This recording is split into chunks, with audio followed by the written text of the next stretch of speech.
ഒരുപക്ഷെ ഒരു ഒരു ഒരു ഒരു പട്ടാളക്കാരന് ഒരു വീരമൃത്യുവിൻ്റെ സമയത്ത് ഒരു പട്ടാളക്കാരന് വീരമൃത്യുവിൻ്റെ സമയത്ത് നൽകുന്ന അന്തിമോപചാരം പോലെ ആ NCC കേഡറ്റുകൾ അവന് അന്തിമോപചാരം അർപ്പിക്കുന്ന ഒരു വല്ലാത്ത കാഴ്ച നമ്മൾ അല്പസമയം മുമ്പ് ആ സ്കൂളിൻ്റെ മുറ്റത്ത് കണ്ടു. അങ്ങനെ എത്രയെത്ര ഹൃദയഭേദകമായ കാഴ്ചകളാണ് ഈ മണിക്കൂറുകളിൽ നമ്മൾ കണ്ടുകൊണ്ടിരിക്കുന്നത്.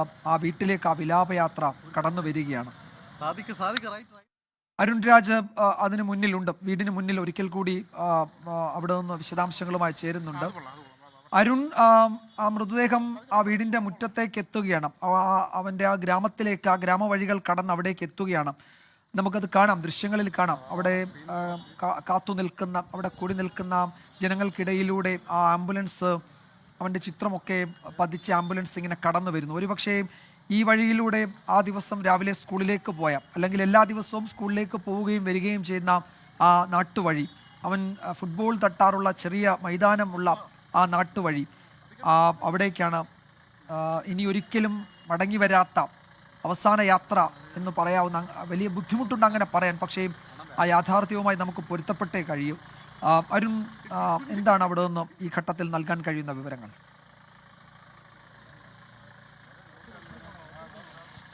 വിജയകുമാർ, എല്ലാ തവണയും അവൻ കടന്നു വന്നിട്ടുള്ള, അവൻ പിച്ചവെച്ച് നടന്ന അവന്റെ യാത്രകൾക്കെല്ലാം പിൻബലമേകിയ ആ മണ്ണിലേക്ക് അവൻ അവസാനമായി ജീവനറ്റ ശരീരമായി തിരിച്ചു വരുന്ന കാഴ്ചയാണ് ഈ കാണുന്നത്. വ്യാഴാഴ്ച പോലും ഇവിടെ നിന്നാണ്, ഈ വഴികളിലൂടെയാണ് അവൻ ഈ സ്കൂളിലേക്കടക്കം കടന്നുപോയത്. ഒടുവിൽ ചേതനയേറ്റ് ജീവനില്ലാതെ ഈ യാത്ര വീട്ടിലേക്ക്, ഇങ്ങനൊരു യാത്ര ഉണ്ടാകുമോ, ഇങ്ങനൊരു യാത്ര ഇപ്പോഴുണ്ടാകുമോ എന്ന് ഒരിക്കൽ പോലും ഈ നാട്ടുകാർ പോലും പ്രതീക്ഷിച്ചതല്ല. കാത്തുനിന്ന ആ വഴികളിലെല്ലാം നിന്ന പ്രായമായവരെല്ലാം തന്നെ പറയുന്നത്, ഞങ്ങളുടെ പൊന്നുമോനാണ്, പോകുമ്പോഴെല്ലാം മുത്തശ്ശി, അമ്മമ്മയെ എന്തുണ്ട് എന്ന് ചോദിച്ച് മടങ്ങിപ്പോയവനാണ്. ഇങ്ങനെ ഒരു വരക്കം വന്നു എന്നുള്ളത് ഒരിക്കലും വിശ്വസിക്കാൻ കഴിയുന്നില്ല. അത്രത്തോളം വേദനയുണ്ട് ഓരോരുത്തർക്കും. ഈ നാട്ടുകാരെല്ലാം ആ വേദനയുടെ അങ്ങേ കയത്തിലാണ്. ആ കയത്തിൽ നിന്ന് അവർക്ക് എങ്ങനെ തിരിച്ചു വരാൻ കഴിയുമെന്ന് പോലും ഇപ്പോഴും വ്യക്തമല്ല. നമുക്ക് ഈ ദൃശ്യങ്ങൾ കാണുന്നത് പോലെ തന്നെ ഇതിന്റെ ഭൗതിക ശരീരം ഇപ്പോൾ വീട്ടിലേക്ക് കൊണ്ടുവരാൻ ആംബുലൻസിൽ നിന്ന് പുറത്തേക്ക് എടുക്കുകയാണ്. ഇതിനെ എങ്ങനെ ഈ ദുഃഖത്തിൽ നിന്ന് കരകയറാൻ, അത്ര വേഗത്തിലൊന്നും അവർക്ക് കരകയറാൻ കഴിയില്ല. അത്ര ആഴത്തിൽ അവരുടെ മനസ്സിൽ ആ വേദന ഇങ്ങനെ നിറഞ്ഞു നിൽപ്പുണ്ട്. കാരണം ഇതിനായി നിന്നിരുന്ന പ്രധാന വഴികളായിരുന്നുവെങ്കിൽ ഇന്ന് എല്ലാ ഇടവഴികളിലൂടെയും വലിയ ജനസാഗരമാണ് ഈ വീട്ടിൽ ഇപ്പോൾ ഒഴുകിയെത്തിക്കൊണ്ടിരിക്കുന്നത്. കാരണം വഴികൾ ഓരോന്നായി നാട്ടുകാരും ഈ പ്രദേശവാസികളും കണ്ടെത്തി ആ വീട്ടിലേക്ക് എത്തുകയാണ്. കാരണം തങ്ങളുടെ പ്രിയപ്പെട്ട മകനെ, തങ്ങളുടെ പ്രിയപ്പെട്ട ആ മിഥുനെ ഒരിക്കൽ കാണാൻ, അവസാനമായി ഒരു നോക്ക് കാണാൻ, ഒരിക്കലും പ്രതീക്ഷിക്കാത്ത ഒരു യാത്രയ്ക്ക് അന്ത്യചുംബനം നൽകാൻ, അന്ത്യയാത്രാമൊഴിയേകാൻ, അങ്ങനെ ഒരു യാത്രയിലേക്കാണ് ഈ നാട് ഒന്നായി ഒഴുകിയെത്തുന്നത്. വിളന്തറ എന്ന് പറയുന്ന നാട്, ഞാൻ നേരത്തെ പ്പിച്ചു, മനുഷ്യൻ ഇടമുറിയാത്ത ബന്ധമുണ്ട്, ഇഴകീറിയ ബന്ധമുണ്ട്. ആ ബന്ധത്തിനപ്പുറം മിഥുന്റെ വിളന്തറയിലെ വീട്ടിൽ നിന്നുള്ള ദൃശ്യങ്ങളാണ്. മൃതദേഹം ആംബുലൻസിൽ നിന്ന് പുറത്തേക്ക് എടുക്കുകയാണ്. അവിടെ ഒരു പോലീസ് ഒരു വഴി ക്രമീകരിച്ചിട്ടുണ്ട് ആ മൃതദേഹം ആ വീടിനുള്ളിലേക്ക് കൊണ്ടുപോകാനും. അതവിടെ ആ വീടിനകത്ത് ഒരു വിരിപ്പ് തയ്യാറാക്കിയിട്ടുണ്ട്, ഒരു കിടക്ക തയ്യാറാക്കിയിട്ടുണ്ട്. അവിടെ വെക്കുന്നതിനും ഒരു ക്രമീകരണം ഏർപ്പെടുത്തിയിട്ടുണ്ട്. നമുക്ക് ഇങ്ങനെ നിർവികാരമായി ഈ കാഴ്ച കാണാനോ പറയാനോ കഴിയില്ല. കാരണം 13 വയസ്സുള്ള ഒരു കുട്ടി രാവിലെ സ്കൂളിൽ പോയതാണ് 2 ദിവസം മുമ്പ്. അവൻ അതിനുശേഷം 2 ദിവസം കഴിഞ്ഞ് നിശ്ചലനായി ആ വീട്ടിലേക്ക് തിരികെ വരുന്നു എന്നത് ഏതൊക്കെ വാക്കുകൾ കൊണ്ട് നമുക്ക് ആ സങ്കടത്തെപ്പറ്റി, ആ കാഴ്ചകളെപ്പറ്റി പറയുക എന്നറിയില്ല.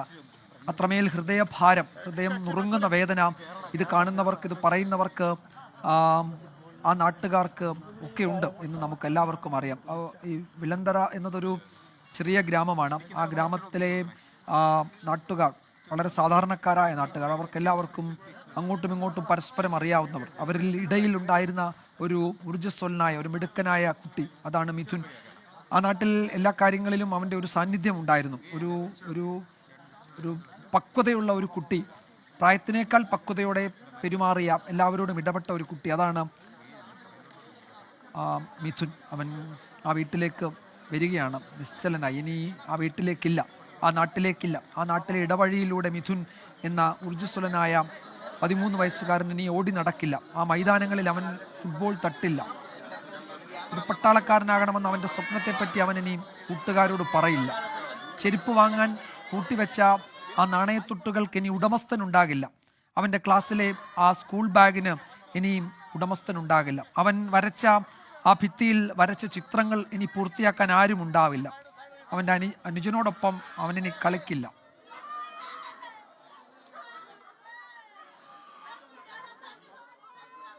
ആ വീട്ടിൽ നിന്നുള്ള അലമുറ നിലവിളി അങ്ങ് ദൂരെ നമുക്ക് കേൾക്കാം.